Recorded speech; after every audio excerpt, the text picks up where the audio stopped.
नमस्कार मंडळी. तर माझ्या अजून एका छोट्याशा मिनी व्लॉगमध्ये तुमचं सर्वांचं स्वागत आहे. तर आता अक्कलकोट करून फायनली पंढरपूरमध्ये आलो आणि आज रिटर्न घरीसुद्धा जायचं होतं. शेवट हे पंढरपूर केलं आणि वारकरी बघून खरंच खूप छान वाटलं, कारण फायनली मी पंढरपूरच्या दर्शनासाठी आले. आता हे काही बाहेरच्या देशात नाही, आपल्याच देशात आहे, पण माझी इथं येण्याची पहिलीच वेळ आहे. त्यामुळं मला खूप जास्त उत्सुकता होती की मी कधी एकदा समोर विठ्ठल आणि विठ्ठल रुक्माईला बघते, कारण आत्तापर्यंत टी व्हीमध्ये मोबाईल्स मध्ये व्हिडिओजमध्ये बघितले आणि फायनली मला त्यांना बघायची खूप जास्त आतुरता लागली होती. आणि हे मंदिराच्या बाहेरचं मार्केट आणि म्हटलं होतं खूप काही घ्यावंसं वाटत होतं, पण कंट्रोल केलं. पण म्हटलं दुसरं काही नाही, पण विठ्ठल आणि विठ्ठल रुक्माईची मूर्ती मला इथून घेऊनच जायची होती. छान छान तोरणस वगैरे खूप काही होतं घेण्यासारखं, पण म्हटलं बाकीचं काही नाही घ्यायचं, पण मूर्ती मात्र नक्की घेऊन जायची आहे. आणि चेहरा जरा थोडासा सुजल्यासारखा वाटेल तर इग्नोर करा, कारण प्रचंड प्रमाणात डोकं दुखत होतं. त्यामुळे थोडंसं गाडीमध्ये झोपल्यामुळे थोडीशी सूज आल्यासारखी झाली आहे डोळ्याला. आता मंदिराकडे जायचं म्हणून विठ्ठल रुक्माईसाठी छान असा विठ्ठलासाठी फुलांचा हार घेतला, रुक्मिणीसाठी सुद्धा तुळशीचा हार वगैरे घेतला. थोडं काही चुकलं असेल तर मला कमेंट करून नक्कीच सांगा.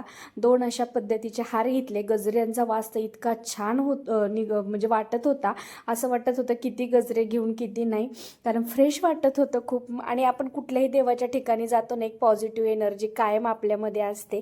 छान असं तिथलं असलेल्या देवांचं सुद्धा दर्शन घेतलं. आणि देवांचा हा शेवटचा व्लॉग असणार आहे आजचा. उद्यापासून आपले रेग्युलर व्हिडिओ येतील आणि तुम्हाला हे व्हिडिओज कसे वाटले मला कमेंटमध्ये नक्कीच सांगा. पण तिथं गेल्यावर कळालं की व्हिडिओज मोबाईल्स आतमध्ये अलाउड नाही आहे.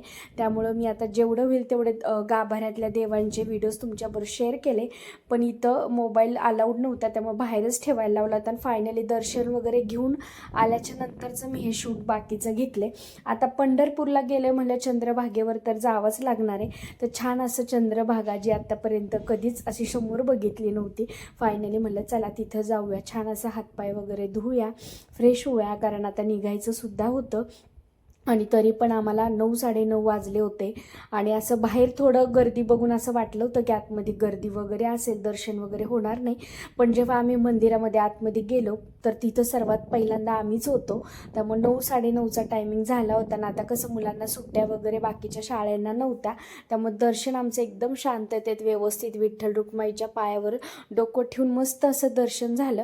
आणि कसं आपण जेव्हा सुट्ट्यांमध्ये वगैरे जातो ना, जसं की मे वगैरे जूनमध्ये, तर शाळांना सुट्ट्या असतात, त्यामुळं खूप जास्त गर्दी असते. त्यामुळं कुठेही गेलं ना तुम्हाला गर्दीच बघायला भेटेल.